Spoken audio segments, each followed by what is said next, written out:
Chapter 10. Rolling her eyes, Hermione watched as Scorpius gently poked Crooks, waking him from the morning's second nap. Unexpectedly, the kettle whistled just as the phone rang, and Hermione jumped. She hadn't been expecting a call. Picking up the receiver, she held it to her ear and wrapped the cord around her finger. "Hello?" "Hermione, you'll never believe my rotten luck." From the roughness of her voice, Hermione could guess.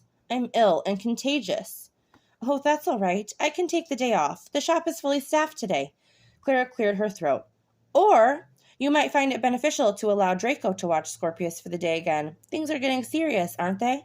She wasn't sure if it was wise to tempt fate by agreeing, or if she should even consider it. They'd only known him for a few short weeks. Granted, those weeks had been filled with laughter that made her cheeks hurt and robbed her of air.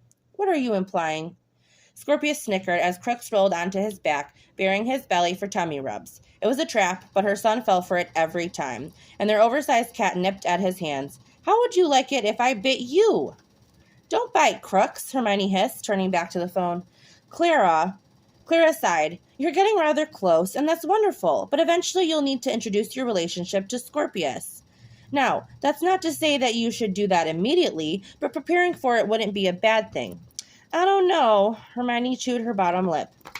"They had a fantastic day last time. Scorpius told me all about it. It was all he'd talked about for the rest of the week." Hermione knew that. Drawing a breath, she swallowed immediately after. "All right, I'll pop over to Draco's and ask. Get well soon. Would you like me to go buy the grocery for you?" "No, but I'm sure you'll do it anyway," Clara snorted. "Just the usual soup, if you please. I'll see you later." The line disconnected, and Hermione laid the phone in the cradle. "Scorpius, put your coat on. We're going to Draco's." Before the words were fully out of her mouth, he jumped to his feet and snatched his coat that was draped over the chair. "Why don't you get dressed that fast all the time?" He cocked his head to the side with a smug little grin that she'd probably loathe once he entered the teenage years. "It's Draco, Mum." He spun on his heel with a flourish. Whenever they got to the point of telling him, if they did, Scorpius certainly wasn't going to have any qualms about her relationship with Draco. Unsurprisingly, Draco said yes the second she'd asked. In fact, she hadn't even finished her question before the agreement passed his lips, and she shared a smile with him as Scorpius lingered on the lawn. But the quiet moment dissipated as soon as it had arrived. "I do have to work today. It's office work, so if you don't mind me taking him in with me for a few hours," Draco trailed off. "It's really no trouble, and we wouldn't be there long." She wasn't sure if a police station was the best place for a 6-year-old boy, but Hermione conceded. "You'll keep him out of trouble? He won't see anyone who's a criminal, will he?" And she glanced away, finding her son bent over and plucking at the blades of grass, Hermione saw his eyes darken. "Draco?" He shook his head. "Of course not. I wouldn't allow that to happen. And yes, I'll keep him out of trouble. We'll grab lunch and bring it to you after?" "Well, when you put it that way..." Hermione nodded. "That's perfect. I'll look forward to it." She watched his eyes flick to her lips. "Don't even think about it." He chuckled. "I have a pantry." She turned away from him, running her fingers along the vein on the inside of his wrist. "You know, I prefer beds over pantries. Just information for next time." Draco's eyes narrowed, but she didn't look away as a sense of triumph swept through her. "Scorpius!" She ruffled his hair as she crouched beside him. "Draco's going to watch you for the day, okay? He has to work for a few hours, so you're to be on your best behavior." He looked from her to Draco with wide eyes. "Really? Thanks, Mum." Scorpius threw his arms around her neck, giving her a tight squeeze before rushing to Draco. Laughing under her breath, Hermione suddenly wasn't sure who her son liked more. Once he'd arrived home, Scorpius had asked if Draco could watch him sometimes. Maybe not just when Clara's ill. Which had been quickly followed by, "I don't want Clara to think I hate her." It had been cute. Hermione giggled when she tucked him into bed, ruffling his hair as he protested just that. She'd kissed him on the forehead, and he drifted to sleep while she lingered in the doorway. That had been 3 nights ago. All 3 nights, Scorpius had woken her with a fit of screams that sunk so far into her bones that she'd grabbed the bat in her wardrobe on instinct. He hadn't had nightmares for well over 2 years. In the same time, she'd convinced him that there were no monsters under his bed or in the wardrobe, so the sudden reappearance was odd. His little hands were clammy and his face a bright red as he hyperventilated. Tears streaked his cheeks as Hermione rushed the door open. Love, she breathed, taking a seat beside him as he rubbed his face with the blankets. What's wrong? He refused to tell her both nights before. Each time she asked, Scorpius twisted away from her and didn't say a word. Considering his usual honesty, even when it landed him in trouble, Hermione wasn't sure what to make of it. Sweetheart, I can't help if I don't know what's going on. She rubbed his back when he slumped forward. You can tell me anything. Faint sobs racked his frame. I don't want to get in trouble. You won't. Draco doesn't know. Her blood ran cold. What are you talking about? Scorpius shook his head. I like when he watches me. We have fun and... Her nails bit into her palm as one hand curled into a tight fist. Scorpius, it's important to be honest. You're not going to get in trouble. Especially if it wasn't his fault. And if it was... She didn't want to follow the train of thought. He swallowed and turned to bury his face in her chest. Draco had to talk to someone. I sat at his work. There was a folder, and I don't think I was meant to open it, but I did. She wrapped her arms around him. Scorpius, what did you see? Several seconds passed. She was hurt. Her head was bleeding. I couldn't see her face. Realization knocked into her, quickly followed by rage. She knew Scorpius had likely seen photos from the murder Draco had mentioned weeks earlier. It had been a topic of gossip, and she knew that girl had been bludgeoned to death. And Scorpius had seen it. Hermione remained in place as he cried against her chest until his breathing slowed. Laying him down and dragging the blankets to cover him, Hermione waited, with him for 20 minutes to be sure he was asleep. Quietly closing the door, save for a crack to let the light in, she hurried down the stairs and stepped into her flats while wrapping a thin jacket around her. Even though it was 2 o'clock in the morning, she didn't particularly care if she woke Draco as she banged on his front door. It swung open seconds later, revealing him fully dressed in pajamas, brows furrowed. Hermione, is Scorpius okay? Are you... She cut him off, her voice vicious and loud, damn the neighbors, and pinned him with a harsh glare. No, he's not fucking okay because of you!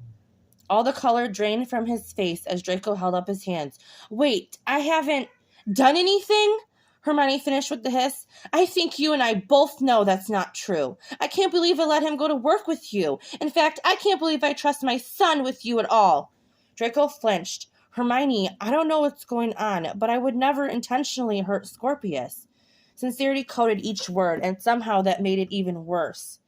Bracing her hands against her hips, she stared up at him, her gaze harsh and unforgiving. What were you thinking? Leaving that file for that poor girl's murder on your desk where my son could pick it up? Haven't we joked that he's a nosy child? What were you thinking?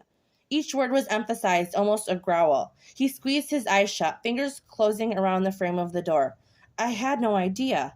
That's obvious and possibly worse. He's woken up screaming for the last 3 nights because he saw that girl with her head fucking smashed in. Do you want to know what makes me even more angry? Draco didn't say anything, but she saw his throat throb when he swallowed. He didn't want to tell me because he didn't want me to be angry with you. He didn't want you to be angry with him for snooping. And you know what else? Scorpius asked me that night he came home if he could spend more time with you. Hermione shook her head. I don't know what I was thinking when I considered saying yes. Hermione, wait. He reached for her, but she stepped backwards. I don't want to hear your apologies. Whatever they are, they're not good enough. His expression splintered, and she couldn't imagine where he got off believing he could look so crestfallen. I'm so sorry. I had no idea. I would have never... His voice broke and his eyes watered. She dropped down the steps. I know you're sorry, but that's not enough. Hermione didn't look back, not even when she knew he was still lingering on his porch, hoping she'd come back. The all-encompassing pain in his chest could only be compared to one other moment in his life, and that was the moment he'd watched Granger vanish in the middle of the final battle, swallowed up by a dark purple haze. He waited for her to get home, waited for the last of the lights to shut off except for the one he knew Hermione left on for Scorpius. Fuck. Scorpius. He'd really fucked up. Raking his fingers through his hair, he turned and found Potter's face still hovering in his fireplace. Heard all that? Potter winced. Yeah, mate, I knew I was going to fuck this up. Draco, it's a mistake, but that doesn't mean everything is going to shit now. It's temporary shit. Harry withered under Draco's glare. I thought you said you heard that. Potter sighed. Clearly, you're not in the mood to talk, but if you decide you are, not likely. You know where I'll be. Draco knew she must have needed space. 3 days later, though, he wasn't sure if he was staying away to placate that fact or if it was because he was a coward. Potter's flu calls went unanswered, and Draco had half a mind to disconnect it entirely. He would have if it weren't for Robards. If the man did call for a status report directly, and he would soon if Draco didn't let Potter know he hadn't drank himself into a stupor, and Draco didn't answer. Well, Draco didn't particularly want to ponder the consequences of that. He didn't stop by her home unannounced, though he did sulk on his sofa while wondering if she was thinking of him during what should have been their dinner spent together, or his traitorous mind hedged. Perhaps Granger wasn't that attached to him, and this was exactly the sort of thing that would make her discontinue seeing him altogether. Nor did he conveniently stop by the bookshop. All the while, he continued to wonder if she was missing him as well. It was clear at least one person in Granger's household did. Draco had woken to find Crooks in his house, meowing indignantly at an empty bowl he'd knocked off the table. He had no idea how the half-Kneazle had gotten in, but fed him instead. Crooks was curled up at the foot of his bed while Draco stared at the parcel in front of him. He was old enough to not be afraid of bad news, which the envelope undoubtedly contained. Nothing was ever easy when it came to him. Not a complaint, just a blanket statement that still rang true. Swallowing, he ripped it open and chuckled when Crooks snarled in his sleep. You are a violent little thing. There was no need to read the document. By skimming the first page alone, Draco already knew, and his stomach sank. Still, he read it several more times, willing the dried ink on the page to morph into different words. Fuck. Crooks cracked one eye open. Draco looked down at him, watching him stretch across the sheets and sink his claws into them. Sure, make yourself at home. Meow. Merlin, I'm so fucked. He raked his fingers through his hair, nails scraping against his scalp. With another meow, this one angrier than the last, Crooks sat up and stared at the pieces of parchment littering the bed. He tilted his head to the side, and when Draco smoothed the fur down at the crown of his head, Crooks leaned into him. They won't dissolve the engagement, Draco whispered, his stomach twisted. I don't know if I can get out of it. Trotting over, Crooks climbed into his lap while looking up at him. I don't know why I'm telling you this. You don't understand, do you? There was a feral hiss followed by a sound that Draco thought was a growl before Crooks leapt out of his lap and shredded the contract. He snorted, a sense of misery still lingering as he looked over the bed now filled with shredded bits of parchment. That's what I think about it, too.